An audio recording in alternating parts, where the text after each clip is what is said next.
कहानी तीन दोस्तों की है जिनका नाम विक्रम, सुनील और जॉन होता है, जो बंबई शहर में नौकरी करने के लिए आते हैं। तीनों बचपन के दोस्त थे। कुछ कर दिखाने का सपना लिए इस भीड़ भाड़ वाली जगह में अपना मुकाम पाने के लिए दर दर भटकते हैं। उन्हें कोई भी रास्ता नजर नहीं आता। अपने छोटे से गांव में रहकर कॉलेज की पढ़ाई करने वाले सुनील और विक्रम ने कभी सोचा भी नहीं था कि सफलता पाने के लिए इतना दर्द झेलना पड़ता है।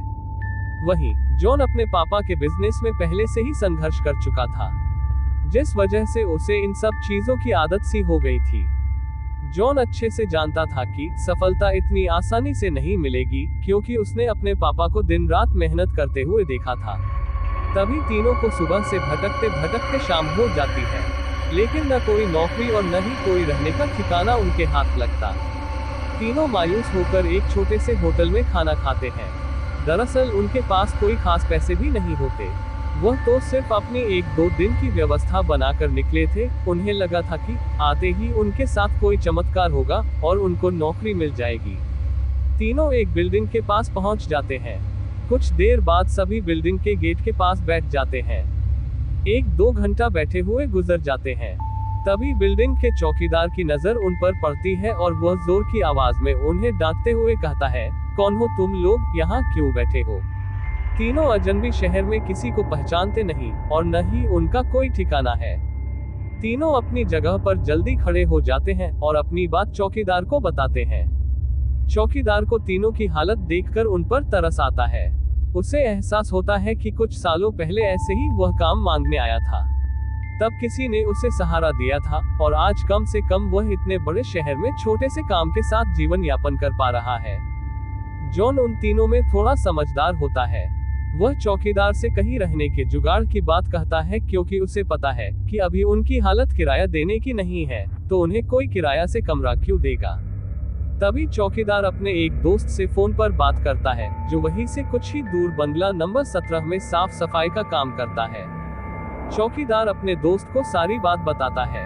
तभी उसका दोस्त कहता है कि मेरे साहब तो अपने परिवार के साथ 2 महीनों के लिए बाहर गए हैं, तब तक मैं रहने का इंतजाम कर सकता हूँ। ये बात सुनकर तीनों दोस्त बहुत खुश हो जाते हैं और वह जल्दी से चौकीदार से कहते हैं कि आप हमें बता दीजिए हम उनके पास कैसे पहुँच सकते हैं।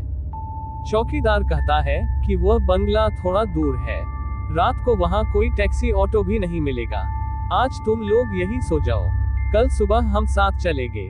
तीनों उसकी बात मान जाते हैं। सुबह उठते ही तीनों चौकीदार के साथ बंगले में पहुंच जाते हैं।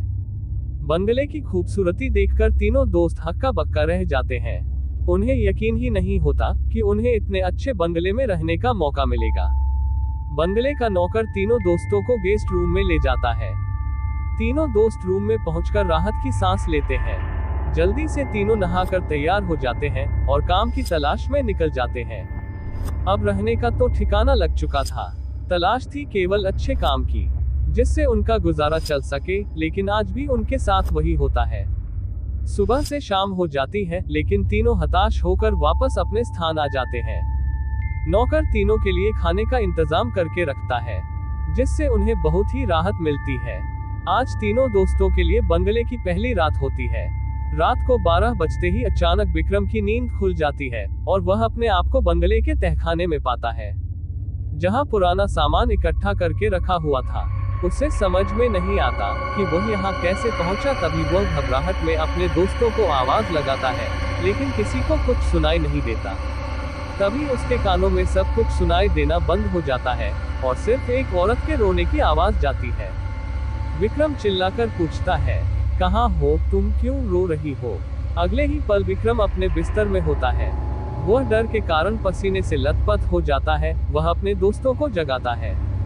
सुनील और जॉन दोनों उसकी बात का मजाक उड़ाते हैं और कहते हैं, तुमने कोई सपना देखा होगा, इस बंगले में तो हमारे अलावा कोई भी नहीं है। और विक्रम भी अपने दोस्तों की बात का यकीन करके इस घटना को बुरा सपना समझकर नजरअंदाज करके सो जाता है।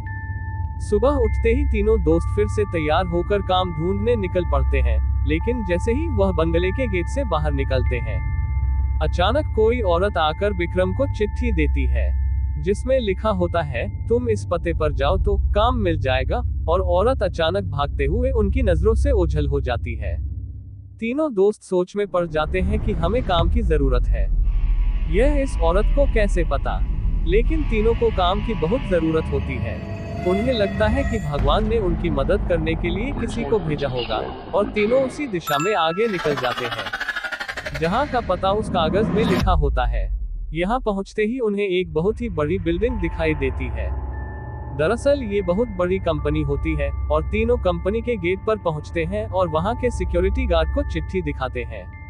सिक्योरिटी गार्ड चिट्ठी नियुक्ति विभाग के पास भेज देता है, और जैसे ही प्रबंधक को वह चिट्ठी मिलती है तो उसमें उसके मालिक का हस्ताक्षर होता है। वह उन तीनों से पूछता है, आप हमारे मालिक को कैसे जानते हैं? तभी विक्रम जवाब देते हुए कहता है, मैं तुम्हारे बॉस का दोस्त हूँ।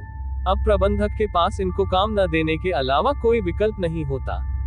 इस कंपनी के मालिक का हस्ताक्षर जो उस चिट्ठी पर मौजूद था। कंपनी के मालिक 7 दिनों की ट्रिप पर विदेशी कंपनियों के दौरे में थे, और उस बीच उनसे कोई संपर्क नहीं था, इसलिए प्रबंधक ने उन तीनों को काम पर रख लिया और अपने साथ उन्हें काम की जगह दिखाने ले गया। लेकिन विक्रम अचानक ही दूसरे रास्ते की तरफ मुड़ जाता है, और वह सीधे बॉस के चैम्बर के सामने पहुंचता है और दरवाजे के ताले को पासवर्ड से खोल देता है। कंपनी का प्रबंधक ये देखकर के आश्चर्यचकित रह जाता है। उसे यकीन ही नहीं होता कि जो पासवर्ड केवल कंपनी के मालिक को पता है, वह इसे कैसे पता चला। अब प्रबंधक उसे कोई खास आदमी समझने लगता है। उसे पूरा यकीन हो जाता है कि हो ना हो यह व्यक्ति बॉस ने ही भेजा है, और वह उसे बिना रुके हुए अंदर जाने की इजाजत दे देता है। जॉन और सुनील ये सब देखकर समझ नहीं पाते कि विक्रम को ये सब कैसे पता। तभी अचानक विक्रम सभी को बॉस के चेंबर से बाहर जाने को कहता है और चेंबर का दरवाजा बंद कर देता है। कुछ ही घंटों के बाद प्रबंधक को बॉस का फोन आता है, और बॉस प्रबंधक से पूछता है कि मेरे कंप्यूटर को किसी ने इस्तेमाल किया था। तभी प्रबंधक सारी बात बता देता है। बॉस गुस्से में मैनेजर को बोलता है, जल्दी से जाओ और उसे रोको, नहीं तो मैं बर्बाद हो जाऊंगा। और जैसे ही प्रबंधक चैम्बर का दरवाजा खोलता है तो वह देखता है विक्रम बेहोश पड़ा है। प्रबंधक अपने सुरक्षा कर्मियों से उसे उठाने को कहता है और कुर्सी पर वापस बैठाता है। तभी विक्रम को होश आता है। प्रबंधक गुस्से में विक्रम को बोलता है, तुमने क्या किया? मेरे बॉस बहुत नाराज है। लेकिन विक्रम को कुछ याद नहीं कि वह अपने बंगले के गेट से यहाँ तक कैसे आया है। दरअसल वह बंगला पहले उसी बॉस का होता है, और बॉस ने बंगले को अपने ऑफिस की एक लड़की के लिए खरीदा था और कभी कभी साथ रहता था, जो कि उसकी कंपनी में काम करती थी। बॉस पहले से ही शादीशुदा था और यह बात अच्छे से जानता था कि एक ना एक दिन वह लड़की उसके लिए खतरा बन सकती है, इसलिए वह उसकी निजी अश्लील वीडियो रिकॉर्ड कर लेता है। और जब एक दिन लड़की को ये बात पता चलती है तो दोनों में खींचातानी करते हुए लड़की के सर में चोट लग जाती है और वह दम तोड़ देती है। बॉस बंगले के गार्डन में ही लड़की को दफना देता है, और लड़की की मौत के साथ ही उसका राज दफन हो जाता है। लेकिन जब उस बंगले में तीनों दोस्त आते हैं तो विक्रम गार्डन में घूमते घूमते उस जगह पर अपना पैर रख देता है जहां उस लड़की को दफनाया गया था, जिस वजह से उस लड़की का सीधा संपर्क विक्रम से बन जाता है। वह विक्रम के अंदर प्रवेश कर जाती है और उसे काबू में करके अपना बदला लेने के लिए ऑफिस प्रवेश करती है, और बॉस की काली करतूत को इंटरनेट में वायरल कर देती है। बॉस को विदेश से ही गिरफ्तार कर लिया जाता है। उसका काला चिट्ठा सबके सामने खुल जाता है और वह बेनकाब हो जाता है।